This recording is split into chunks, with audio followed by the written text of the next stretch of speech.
This is my story of how I went from my specific person breaking up with me, telling me that this wasn't gonna work out and that he wasn't so sure about his feelings for me, to then manifesting him back and going into a healthy, committed relationship with him.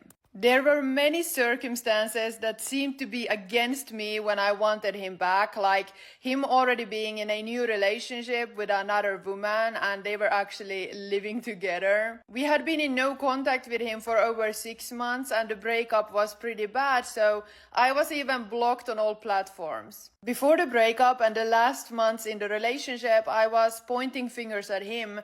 I thought that the problem was him and I was blaming him for the way that he was showing up and for the way that he was treating me, and I was blaming him for how I felt. But after the breakup, I realized that the problem was actually me, that he was showing up that way because of me, that I was generating that version of him through my own subconscious programs, through my own beliefs. And I also realized that that's why we had so many fights and arguments at the end of our relationship, because my insecurities, my doubts, my fears about myself were shining through. And so then when I decided that I wanted him back, when I realized that the problem wasn't him, it was me, and I had worked on those self-concept gaps. I had basically worked on those beliefs about myself and I felt good enough. I felt worthy. I saw myself in a completely new light. That's when I then manifested him back within 2 weeks after setting the intention that I wanted him back.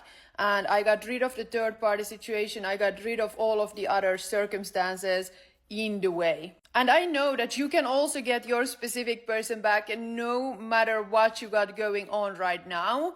We don't want to focus too much on what's happening on the outside world after we just dissect the things that are going on and ask ourselves what part of us created those things in the first place. And then when we change those parts of ourselves, that's when everything in your 3D reality is also gonna change, because as within, so without.